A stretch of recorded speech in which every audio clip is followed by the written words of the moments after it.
Décio, eu queria que você se apresentasse para a galera de uma forma assim, bem direta, aquilo que você faz, né? Eu disse aqui que você é mentor de desenvolvimento pessoal, mas eu tenho certeza que existem, dentro dos seus programas de mentoria, existe um padrão de atendimentos que você tem, que você percebe que você mais ajuda as pessoas.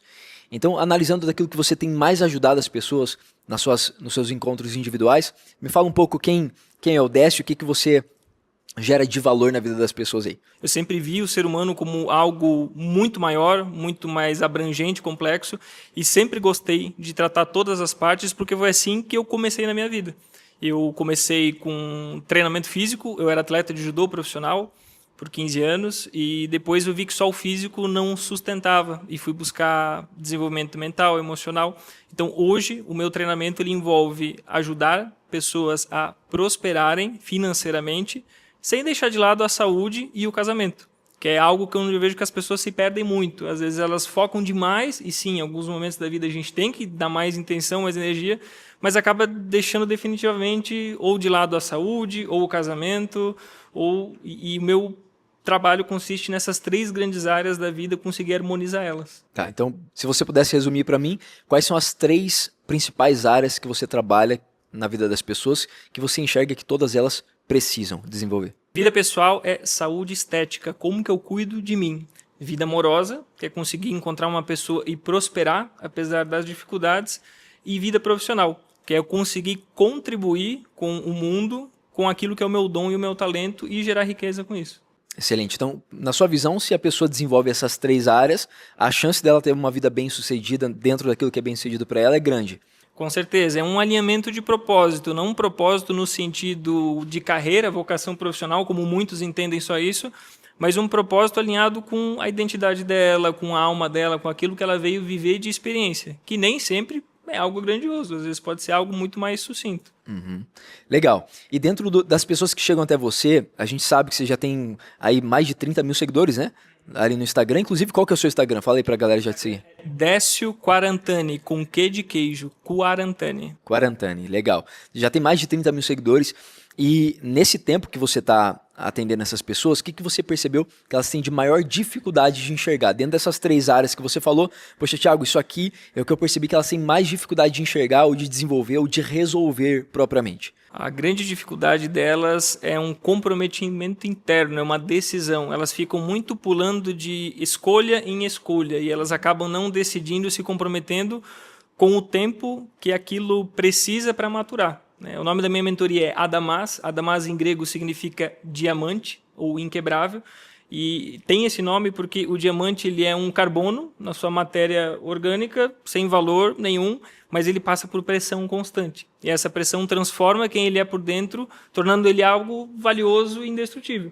Então, aquilo que muitas vezes é a pressão que a pessoa julga ser ruim, já está levando ela para o propósito dela. O caminho do sucesso e do fracasso ele é muito parecido, só que a pessoa se desespera. Por quê? Porque não tem clareza, não tem uma determinação em se comprometer com aquilo que ela mesma propôs para ela, e ela fica pulando, e essa ansiedade por chegar no final acaba atrapalhando. Se ela só mantivesse aquilo que ela estava fazendo, se ela tivesse estrutura para conseguir suportar, ela chegaria lá no final. E aí a mentoria tem como objetivo dar essa estrutura. São 6 passos que vão fortalecer ela dentro para ela suportar e conseguir chegar na transformação final. Excelente. Já abriu vários loopings aqui, várias coisas que a gente pode entrar dentro desse tema que você falou.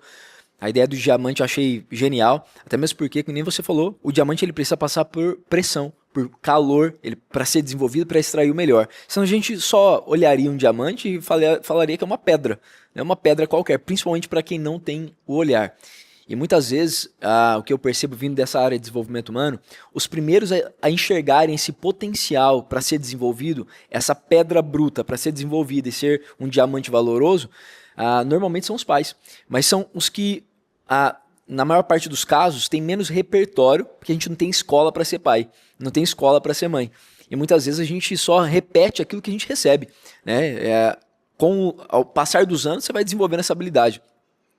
Como que você enxerga o papel do pai, da mãe, paternidade, maternidade, para o desenvolvimento dessa pessoa em si, para que ela se torne se tornasse, né, além de uma pedra bruta, um diamante valoroso. Como que você enxerga essa importância? É muito interessante isso, porque quando a gente fala de papel de pai, de mãe, a gente sempre pensa naquele pai e naquela mãe perfeita, né? E por muitos anos eu achei que a minha mãe era uma pessoa muito ruim comigo, porque ela brigava, ela castigava. E hoje em dia eu tenho certeza que eu só estou vivo hoje e bem sucedido dentro daquilo que eu me proponho por causa dela. Porque a minha mãe foi o que me manteve no trilho, me deu disciplina. Então a gente confunde o propósito dos pais como a mãe que traz o leite quente e conta uma história e dá um beijinho na testa. Não. Às vezes o propósito da mãe, dependendo da conduta do filho e dos outros fatores, né, do pai, da família, às vezes ela vai ter que ser um pouco dura. E isso não vai fazer sentido agora. Mas lá na frente você vai olhar e vai falar, poxa, que bom que a minha mãe foi dura. Porque se ela tivesse sido mole comigo, já era. Então, o propósito, que nem eu disse antes, às vezes ele não é algo grandioso. Nossa, meu propósito é ajudar milhões de pessoas a ser milionário.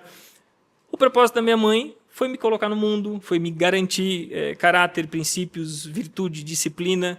E foi o suficiente. Assim como o propósito da mãe dela, da minha avó, foi conseguir sobreviver, ter uma casa, ter o sustento. E foi isso, para poder perpetuar a geração. O que você está trazendo já é uma ressignificação. O que você está trazendo aqui já é algo ressignificado, né? Então, isso é fundamental, porque essa mudança de olhar, essa lente que você tem, que você já traz de forma muito natural, é importantíssimo para quem está assistindo a gente ter também, absorver essa lente. Porque a verdade é que os eventos que acontecem na nossa vida não mudam em nada a nossa vida, mas o significado que a gente dá para eles muda tudo. E esse significado que você já está trazendo de propósito dela, da minha mãe, do propósito da minha avó, por exemplo, com a minha mãe, aconteceu exatamente o que deveria ter acontecido, já é uma ressignificação de quem está curado, de quem está resolvido, né? O que você diria para alguém que hoje enxerga a mãe, enxerga o pai com dor ainda? Poxa, eu olho para o meu passado e eu vejo tudo de mal que os meus pais fizeram e eu tenho certeza que a minha vida está empacada hoje porque os meus pais não me deram carinho, não me deram amor, não fizeram isso por mim, me abandonaram. Essa pessoa que de repente está hoje nesse nível de conhecimento, o que você diria para essa pessoa hoje? Para ela parar de olhar para ela e começar a olhar para os outros. Dentro da Cabala, o que diferencia Deus do ser humano é que Deus ele emana, ele está doando, ele está fazendo, ele está criando, e o ser humano ele nasce recebendo. Você pode ver que uma criança ela recebe cuidado, carinho, comida, enfim, ela só recebe.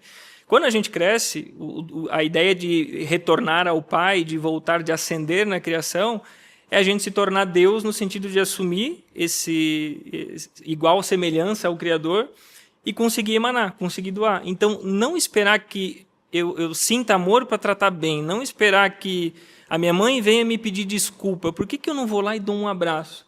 Ah, mas foi ela, entre aspas, que me chateou. Mas não é você que quer a reconciliação? Então, se tornar o Deus, ir naquela direção. Acontece que muitas vezes a gente tem pena da nossa própria história, como se só a gente sofresse. Tem uma frase que eu já digo aí desde o início, os 15 anos aí que eu estou nesse meio, todo mundo tem uma história triste para contar.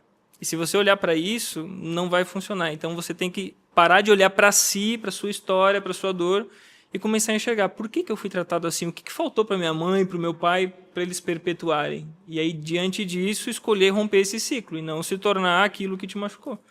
Excelente, excelente. Trazendo essa analogia do entregar, do emanar, eu sempre digo uma referência de algo que eu li em um livro, que para mim faz muito sentido. O coração é um único órgão que não retém nada. Por isso que você não vai ver alguém com câncer no coração. O coração, a função principal dele é entregar. Tudo aquilo que ele recebe, ele envia, ele transborda, né? Então, e é por isso que não retém coágulo de sangue no coração. Ou não deveria, é muito raro isso acontecer, provavelmente você não vai ver isso acontecer, porque é o único órgão no corpo inteiro que ele não retém nada. Você vê câncer de cérebro, de intestino, de qualquer esfera, menos câncer no coração, porque não retém algo. O coração, tudo aquilo que ele recebe, ele entrega. Então uma das formas que você está dizendo de ser curado é parar de olhar só para si, reter as coisas, porque o meu problema, porque a minha sofrência, né, eu sou uma vítima na sociedade, sou uma vítima na minha casa, eu sou uma vítima no meu trabalho, e começar a ter uma postura de protagonista, né, de criar um destino diferente.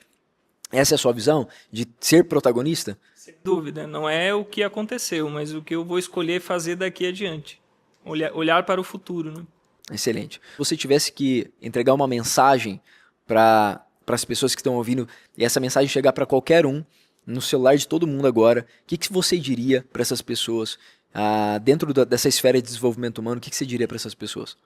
Que a caminhada vale a pena e que muitas vezes a gente gosta de ter as garantias. E se a gente busca por garantias, já começa errado. A gente tem que fazer pelo simples fato de fazer. A jornada por si só, ela já vai agregar, ela já vai somar. Se você foca muitas vezes só no destino final, só vai ser legal quando alcançar, eu só vou sentir realização lá, ferrou. Provavelmente a sua jornada vai ser um tédio e você não vai suportar o tempo necessário para chegar. Então, aproveite a jornada porque vale a pena.